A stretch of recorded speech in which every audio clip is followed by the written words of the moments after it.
Imagine a cold Christmas night, an older man who had lost his wife years ago, living in a big, quiet house with no one to share it with, and a tired woman in her 30s working night shifts just to pay for her sick mother's treatment. When their paths crossed in the falling snow, something beautiful began, a simple kindness that healed two lonely hearts. It was a cold December night, 2 days before Christmas. Snow fell softly over the small town of Elmwood, Pennsylvania. The streets were quiet. Lamp lights glowed warm against the white ground. Harold Grayson drove his old pickup truck. He was 68 years old. His hair was short and gray. His blue eyes looked kind, but tired. Years ago, he had built a good life, a successful company, money that most people dream of. But now, he lived alone. His wife, Margaret, she had passed away 8 years earlier. Cancer took her. Their only son lived far away. In California, calls were rare. The big house on Maple Lane felt more like an empty space than a home. Holidays hurt the most. Harold spent them quietly. Take-out food, television on low, pretending it didn't matter. That night, he drove to the community center. He carried a check, a large donation for the food pantry. He didn't want thanks. He just wanted to help. Quietly, he parked near the side door. Snow crunched under his boots. That's when he saw her, a woman struggling with heavy plastic bins, full of wrapped Christmas gifts. Her old gray minivan stood open. She pulled, and one bin slipped. It fell into the snow. Lids popped.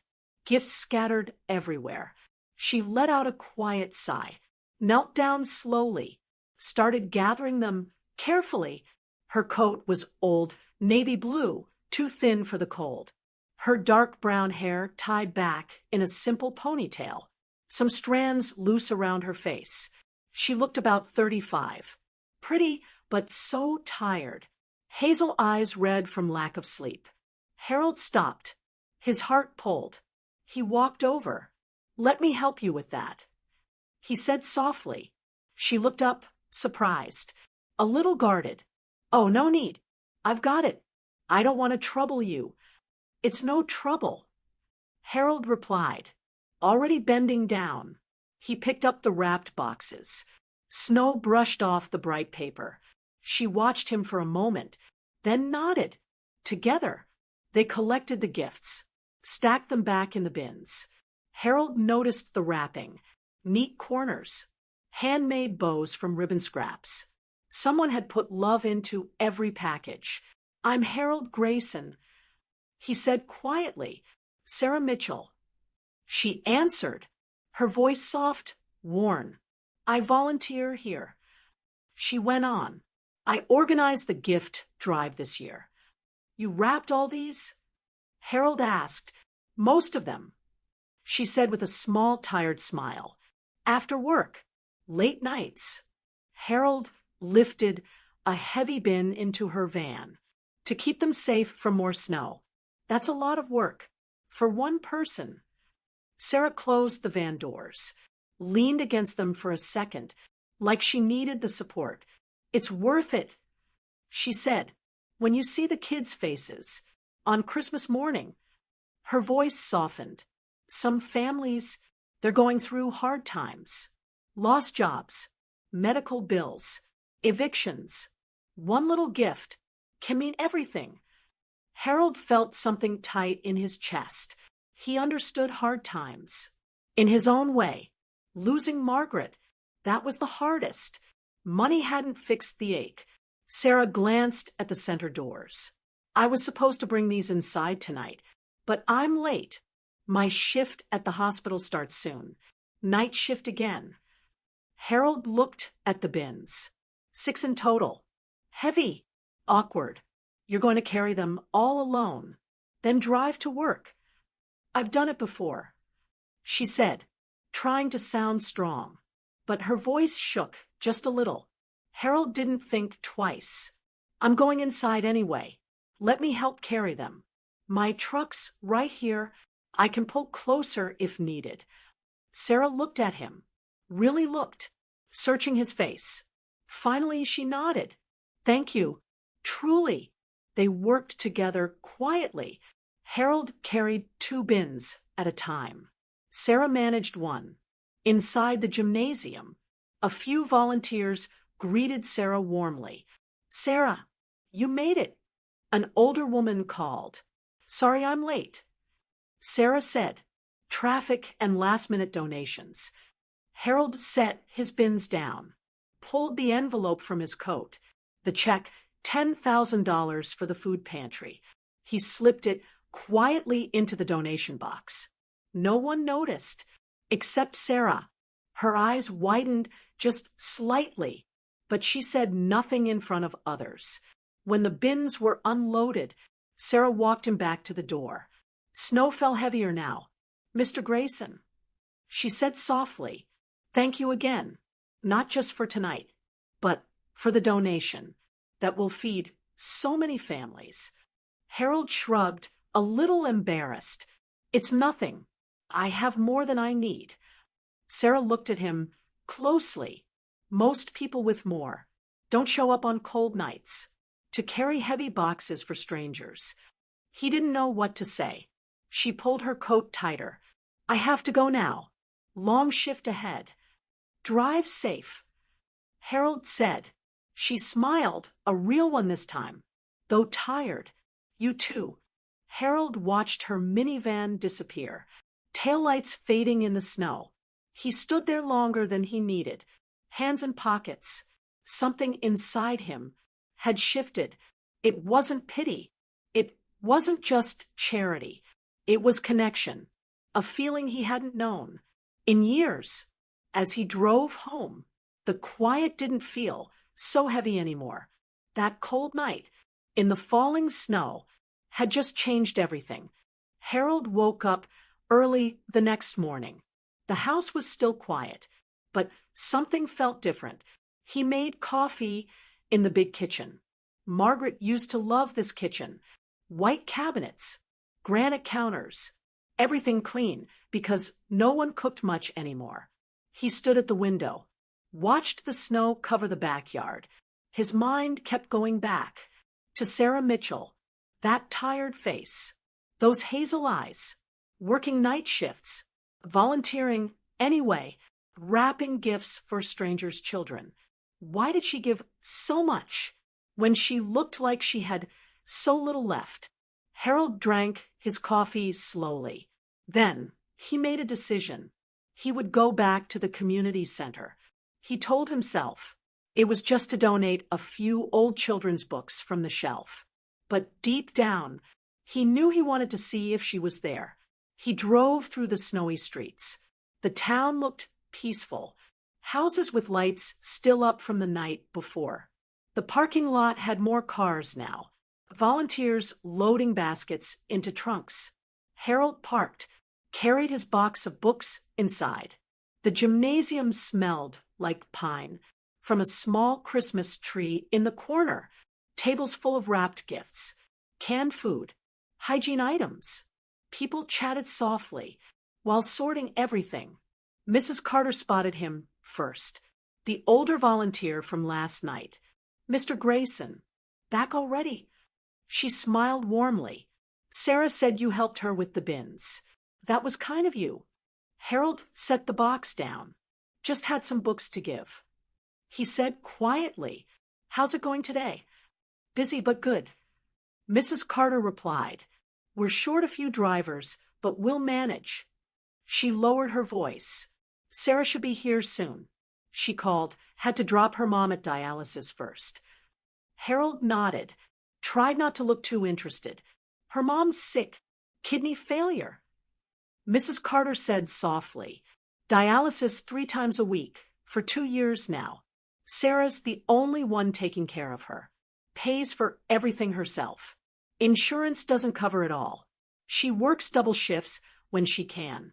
That woman, she's strong as steel. Harold felt his chest tighten. He pictured Sarah last night. Tired eyes, old coat, still smiling, talking about the kids' faces on Christmas morning. He started helping sort gifts to keep his hands busy while he waited. When Sarah finally walked in, she looked even more tired. Same coat, but now a red scarf tucked around her neck, like a small touch of warmth. Her ponytail a little messy, thermos of coffee in her hand, like it was keeping her standing. "Morning, everyone," she said, trying to sound bright. "Sorry I'm late. Mom's appointment ran long." Mrs. Carter waved her over. "You're fine, dear. Look who came back to help, Mr. Grayson." Sarah turned, saw Harold stacking cans. Surprise crossed her face. Then a real smile, small but warm. "Mr. Grayson, you didn't have to come back."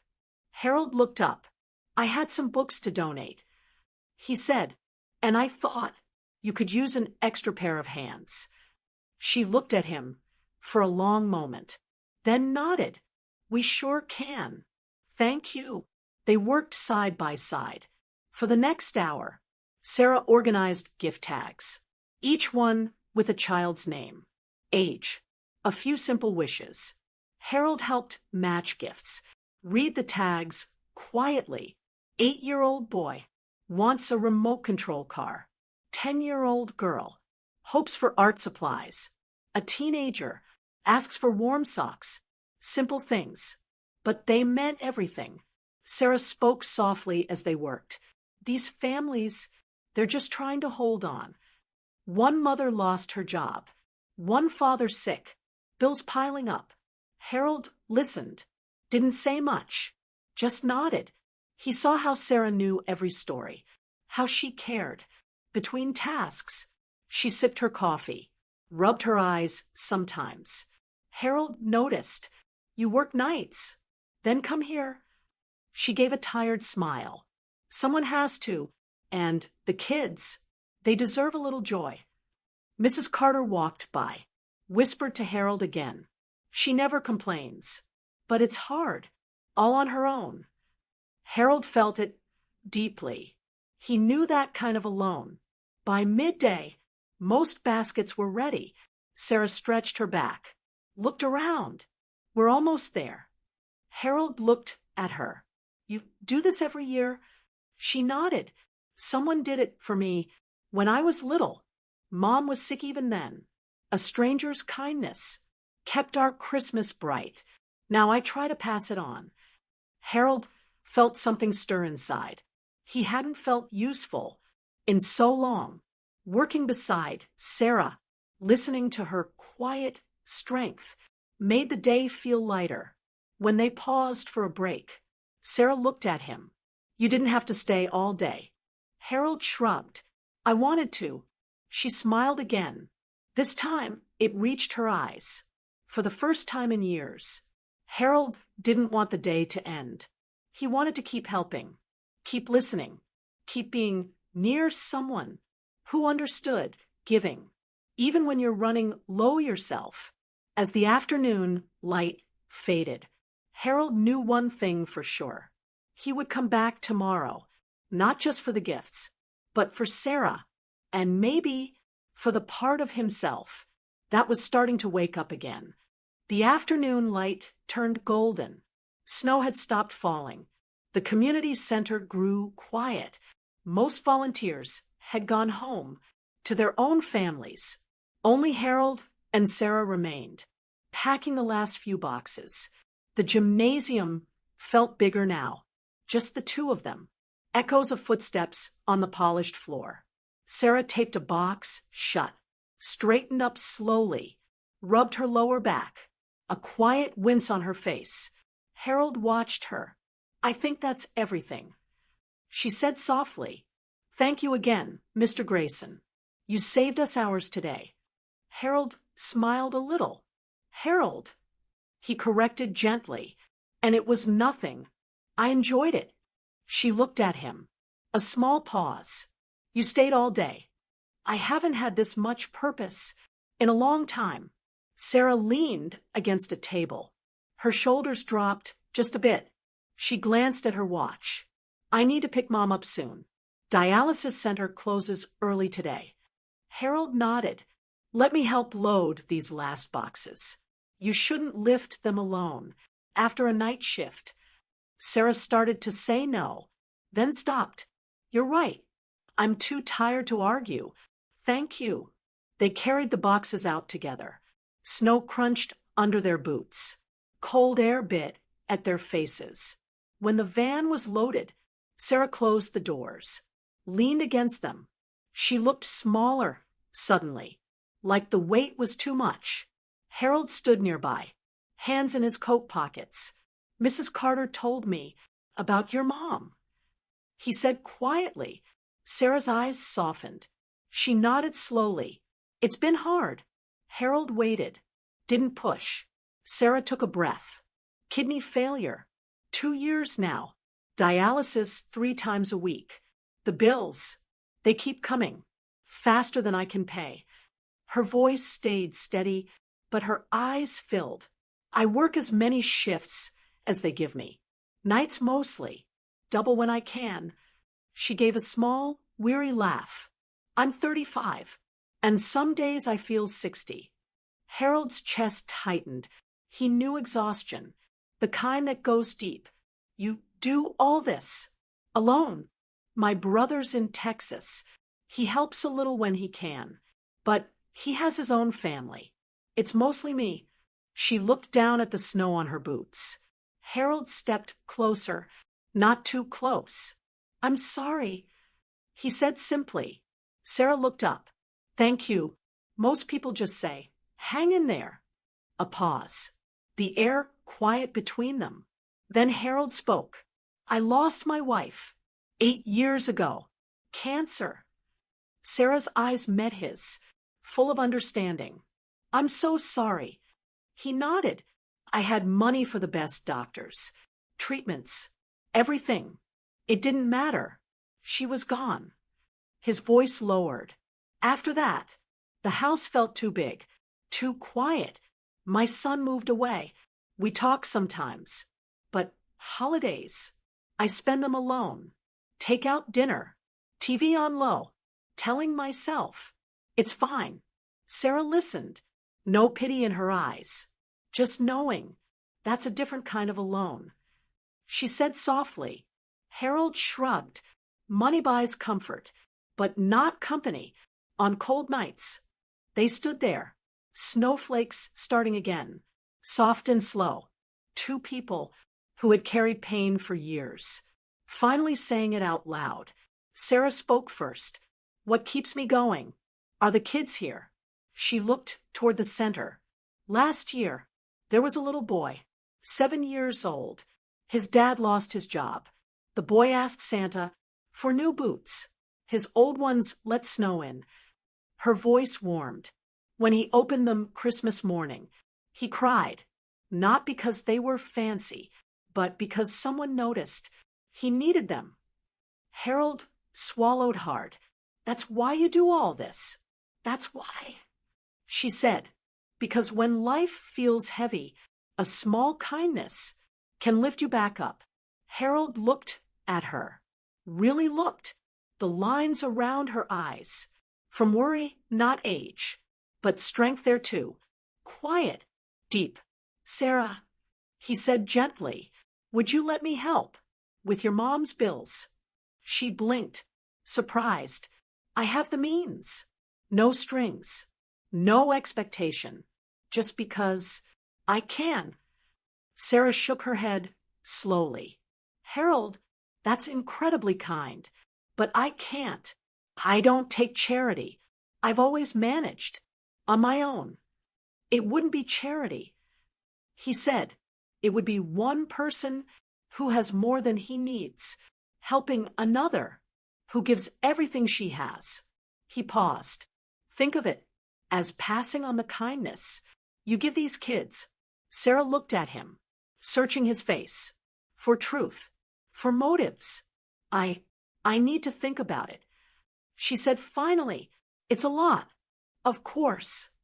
Harold replied, no pressure, The offer stands. Sarah nodded, glanced at her watch again. I really have to go now. Pick up Mom. Let me follow you, Harold said. Roads might be slick. She smiled.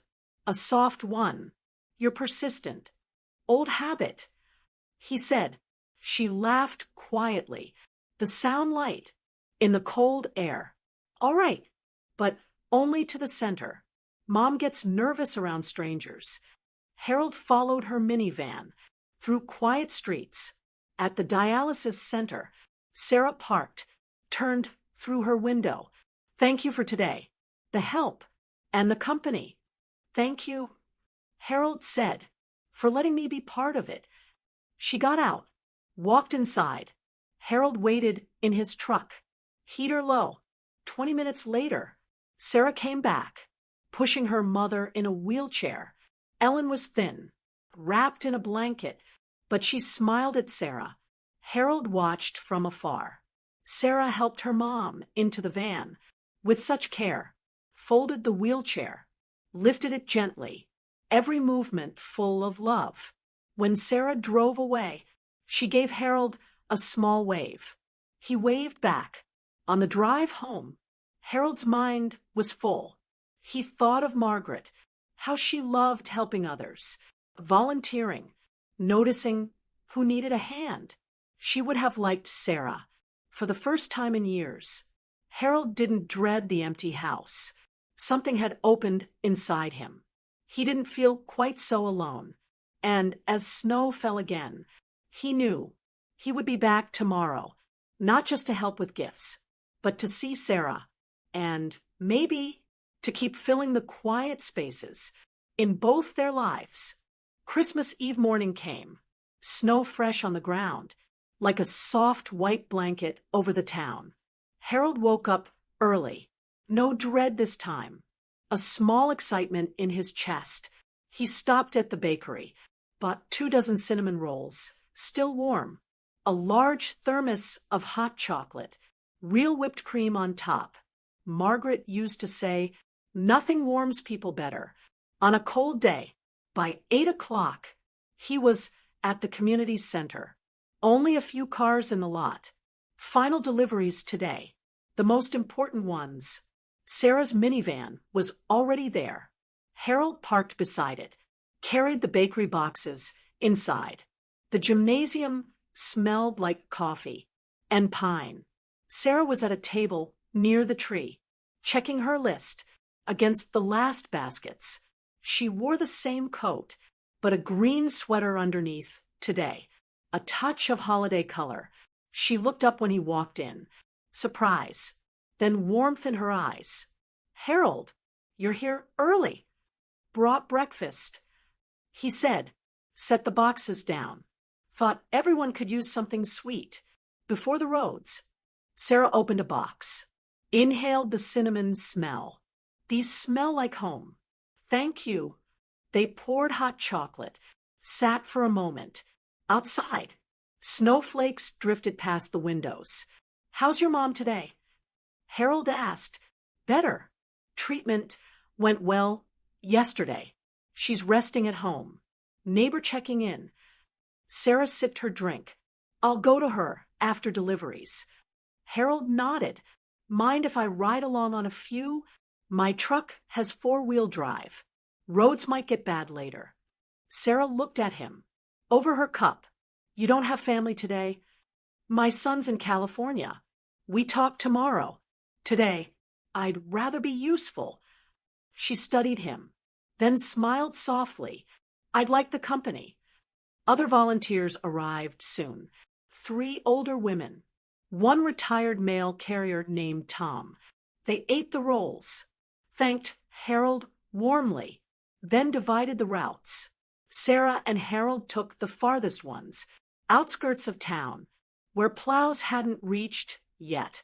They loaded his truck, 6 baskets, canned hams, fresh vegetables, homemade cookies, wrapped gifts for the children. First stop, a small ranch house, peeling paint. A young father opened the door, holding a toddler.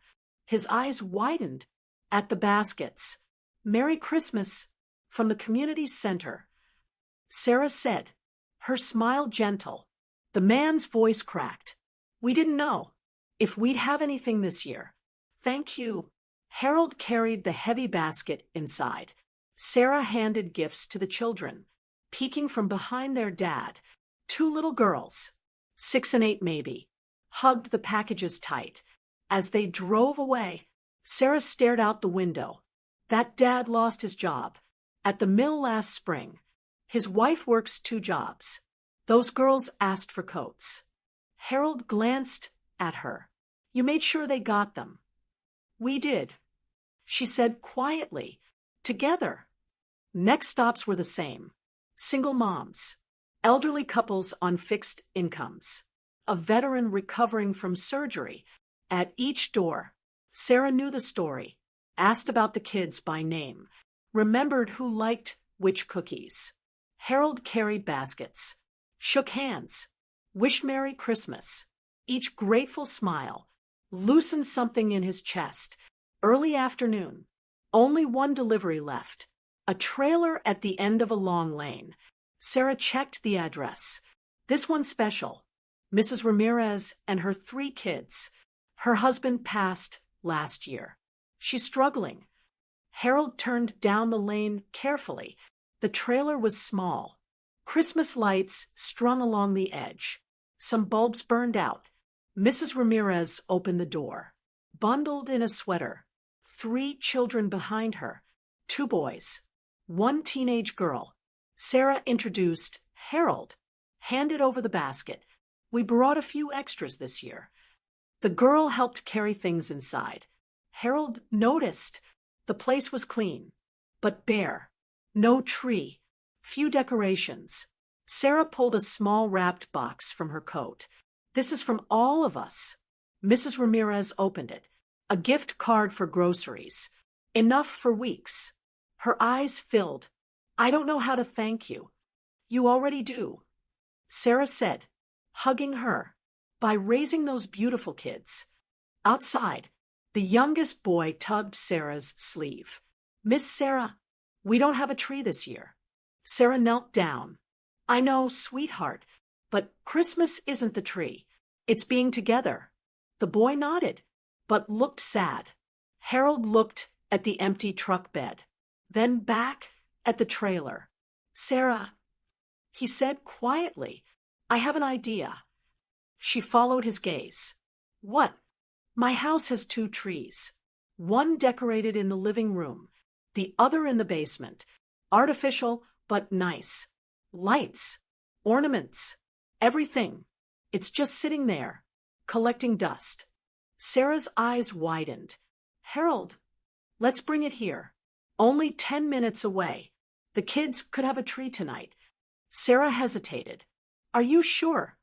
"I've never been more sure." They drove to Harold's house. Silence between them. Comfortable. Backed into the garage. Carried the box tree. Bags of ornaments. Extra lights. On the way back, Sarah spoke softly.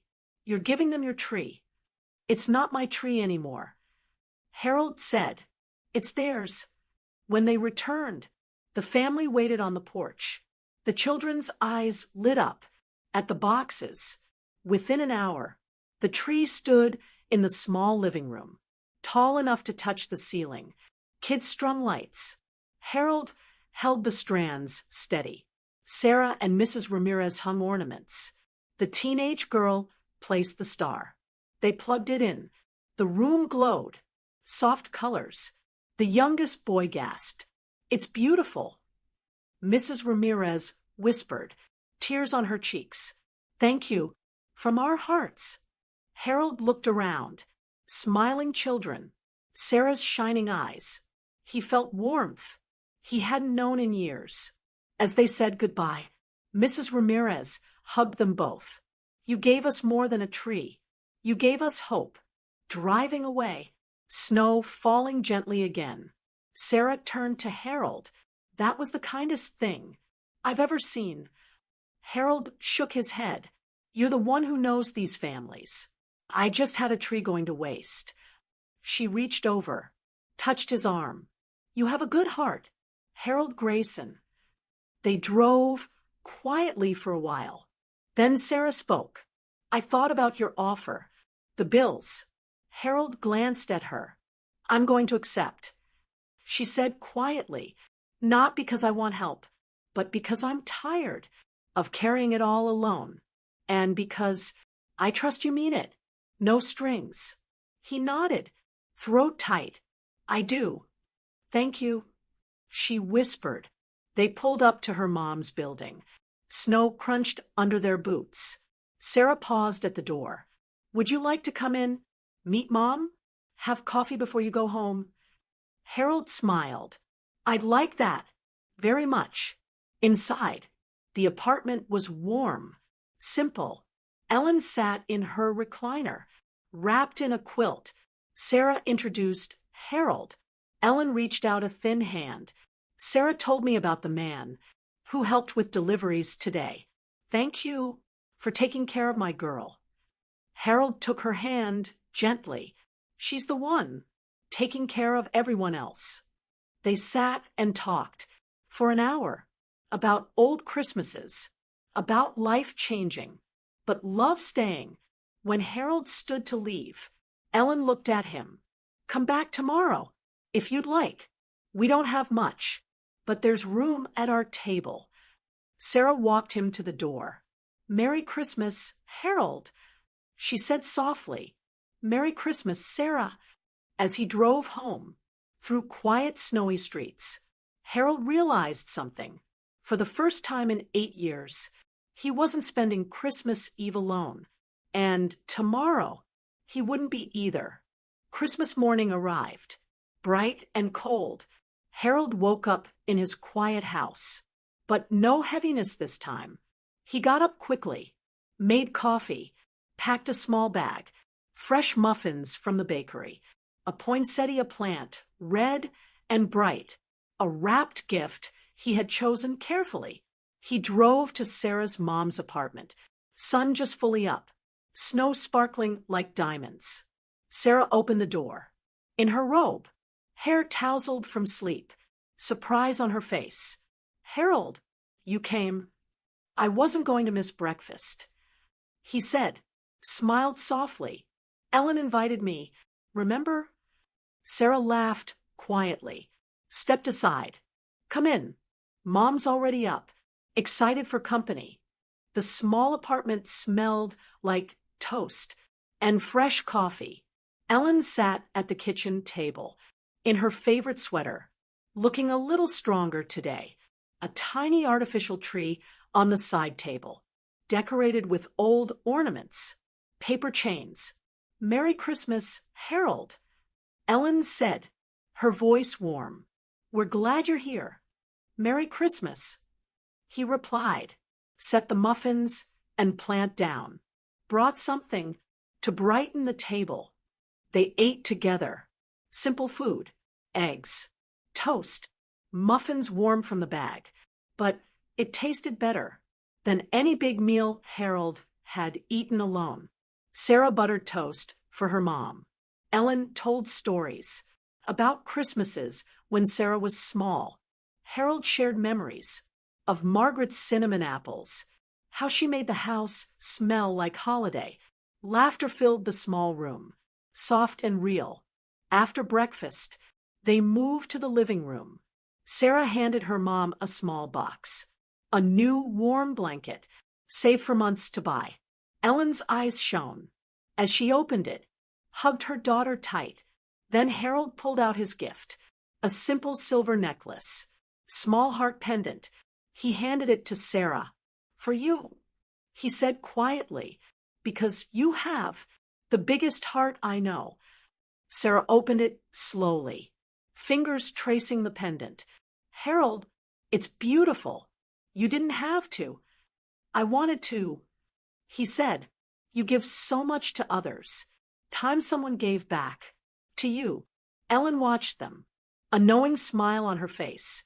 Later, when Ellen dozed in her chair, after all the excitement, Sarah and Harold sat on the small couch, fresh coffee in their hands. Sarah spoke first. I called the hospital billing office yesterday, told them an anonymous donor was helping with Mom's bills. They cried on the phone, said it was the best Christmas gift they'd ever processed. Harold nodded, emotion thick in his throat.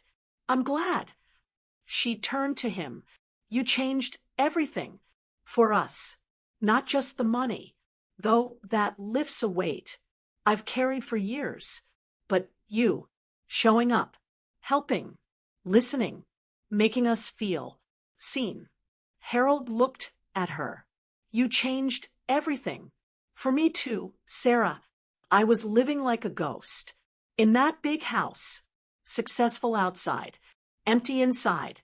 You reminded me what matters. People, kindness, connection. He paused. I thought my best days were behind me. You showed me they're still ahead. Sarah reached for his hand. What happens now? Harold squeezed it gently. Whatever we want. Slow. No rush. But I'd like to keep being part of your lives. If you'll have me, dinners, helping with appointments, maybe teaching Ellen how to beat me at cards. She laughed through tears. She'd love that. And I'd love that too. They sat in quiet companionship, snow falling softly outside. In the months that followed, things changed gently, but deeply. Harold paid off the old bills, set up a fund for the future. A kidney became available in the spring. Ellen got the transplant she had waited years for. She grew stronger, day by day. Sarah cut back on night shifts, finally slept through the night. Sometimes.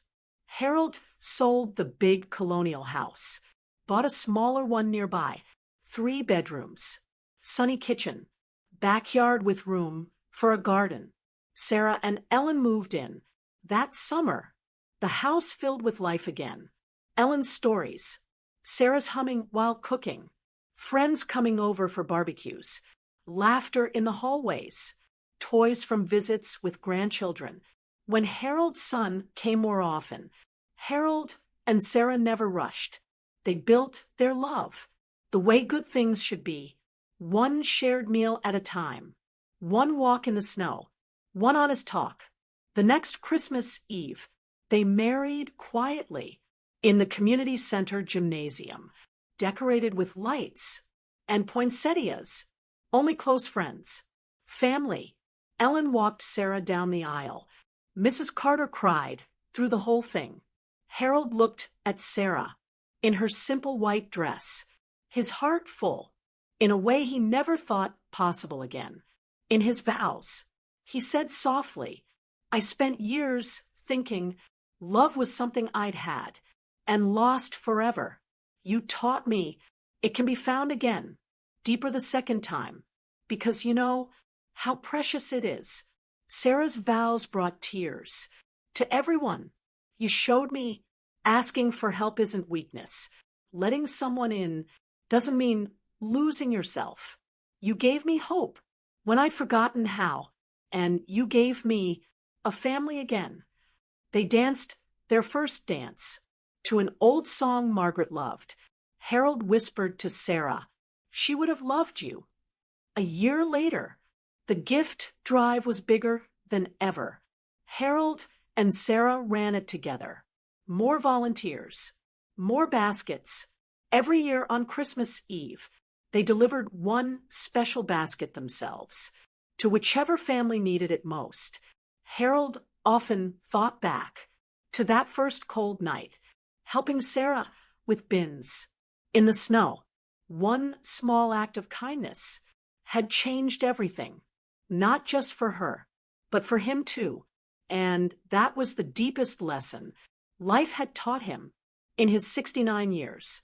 We think we're the ones giving when we help someone, but often we receive the greater gift.